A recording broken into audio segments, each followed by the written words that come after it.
Welcome back, everyone. Today I'm going to be showing you how to do a wire tuck on your EA888 engine. Alright, here's the wire tuck I've done. As you can see here, a lot cleaner, a lot simpler. I like this. Normally you would have the plastic piece that goes through here along with the wiring harness that cuts up straight ahead. You would also have a coolant line from the turbo going this way, the metal hard line right here and the rubber line going right here. Those have been removed. You would also have the N75 valve right there, along with a line that goes over this. Ugly. Those have also been removed. I'm not sure if I'm going to remove this yet, if I'm going to delete this. It's not really in the way, but I'm going to go over a little piece of detail of how to get rid of this to make it look like mine. And eventually I want to take the valve cover out and paint it or something, make it look good. All right, step one. We're going to do the coolant line bypass. To do this, disconnect the rubber line that goes through here and then the hard line. Just remove all that goes to here. Great. Then you're going to get some gear hose clothes from AutoZone. It's going to be J20R3. That's the name of the hose you want, the model number. And I'm not entirely sure on that, maybe 2 or 3 feet. I'd take it 3 feet just in case. But you want to route the line through here, behind here, and around the heat shield, obviously, and back here. So it connects in. As you can see that.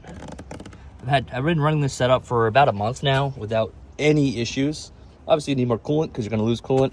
You're using a little bit more because the line's a little bit longer, holding more. But yeah, we're already about a month, no leaks, works great. Use the factory clamp here. However, back here, gets a little sketchy. As you see here, this one fits on perfectly. Back here, it's a smaller fittings. The hole is smaller. To get that to fit, you put the hose that's already on there, you chop it so it's a little piece like this, put it on the metal pipe. Then they take this hose, you put that over the rubber, the hose that you cut, and the metal pipe, and just clamp it really down. Like I said, had that for a month now, 0 issues. That's the coolant line reroute. What you're gonna do is, for the wire that goes up through here and out here, right where the junction is between the other wires that go this way, I'm gonna take some razor blade and just gonna cut the tape off very carefully. You're gonna do it all the way until you get to down here, and you start pulling the wires away from the bottom row. Once you get it all the way down to the end, you're gonna have 2 strands now. A strand that could go up this way, and a strand that could go this way. That's where you're just gonna retape everything. Shorten some, extend some. You're not cutting any wires. That's the key here. There's 0 cutting of wires. Instead, just removing the tape and just separating the junction points. So as you see here, the wire goes up and into about right here. Right here, and that's where it separates. As you can see in here, it separates into 2 different spots now. You see my MPI wire in here too, but that's right here. It separates, and I have it tucked behind the MPI wire harness. That's where the N75 valve will connect to. That's where the map sensor will connect to, and then there's some sensors down here that connects into that. That's for this harness down here. I just put it behind this. You don't have to, but I did because I like the little bit cleaner look. Eventually I want to reroute this underneath. I'm kind of messed up, but that's for the wiring. For the wiring up here, you're just gonna, instead of it coming up here, it's gonna want to come like this. So you're gonna take it, route it like that, and just gonna tape each junction point.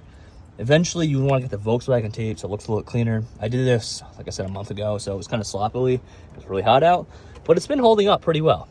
See, my clips are all broken because I was an idiot back then. But yeah, that's how you do the wiring harness. It opens everything up nicely. It looks cleaner here now, and taking these out is really simple. Just undo the clip and pops back, pops back, pops back. All right, lastly, the N75 valve. I just did this today, finally. It's been a work in progress. I'm trying to where to put it. Because some people, they put it underneath here. So back here, they'll tuck it. I didn't want to do that because you have to have the vapor lines go all the way up here. And you also have these lines go all the way up here. This is the only harness where you're going to have to cut and extend now for the N75 valve if you want to remove that. Instead, I did as I put it right here.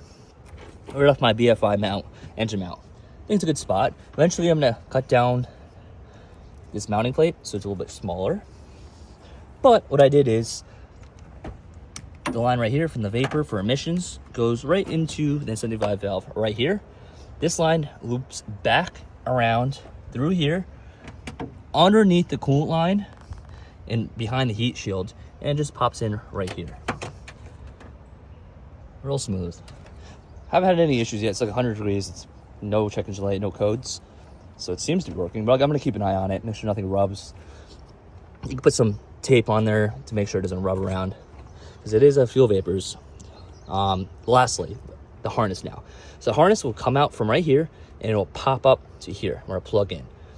Instead, pull it out, bring it up to here, cut the connector off.